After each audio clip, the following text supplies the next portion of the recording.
am going to talk with you about some of the other assignments that you'll be doing. One of the assignments you're going to be doing is an action assignments, and those are going to be 5 different action assignments, and they're going to be 20 points each.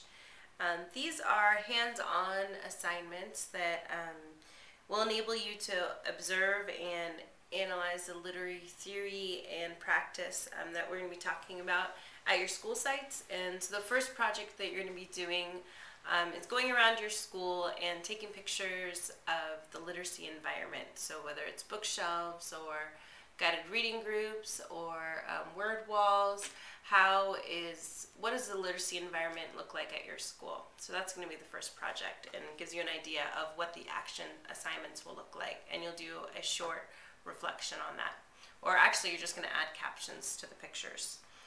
The next thing I wanted to talk to you about, you're going to see on the syllabus an open book final, and we created that final so that it will give you practice for the RICA, which the multiple subject teachers will have to take.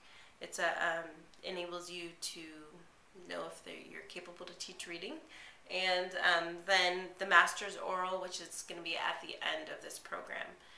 So hopefully we'll put some samples up of what the questions will look like and the responses that we want to see online, and you'll be able to have a little bit of insight before that test goes up live.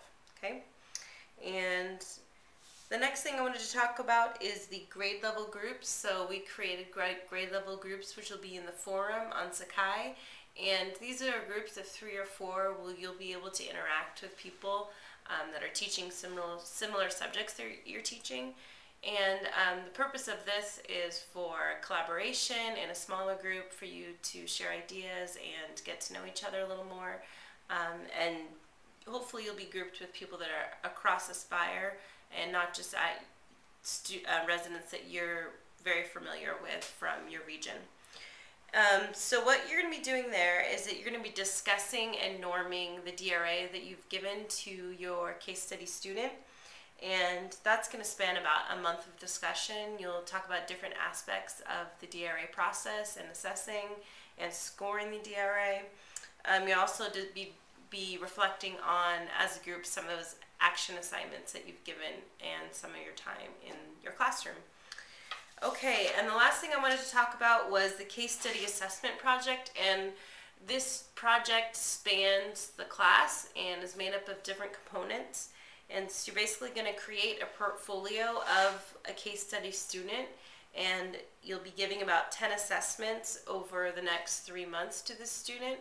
And so you'll get to know the student really well, which is nice, and at the end you'll be analyzing those assessments and creating an instructional plan for that student to better teach them reading or just teach them in the classroom. For those assessments and that project, really need you to be working with the student in grades 2 through 12. So the K1 teachers need to find a student outside of their classroom in 2nd grade or above, because we really want you to get exposure to some different assessments that you wouldn't be able to give a K1 student. And then for those of you teaching in 12th grade, for those of you teaching in high school, we want you to get a student that is in high school but is reading at a middle school level or below. And that's because when they're that low, they really have a hard time accessing high school texts at all. So we really want them to be far below their reading level, or their peers' reading level. So those are the main assignments. And anything else? Nope. That's it. We're excited to be working with you this semester. Please let us know if you have questions about anything that comes up in your teaching, or anything that you have questions about in terms of navigating Sakai. Right. Okay. Oh, and before you go, actually, I forgot, this is our other book that you hopefully have already. And a lot of the assessments that you'll be giving are in here. And I really think this is a valuable book for the classroom as well, because a lot of these assessments aren't required through Aspire, but a lot of them are really helpful and give you insights about your students. So we're going to be using a number of these assessments, but there are others that would be helpful that I'm not going to be requiring you to give. So, yeah. Okay.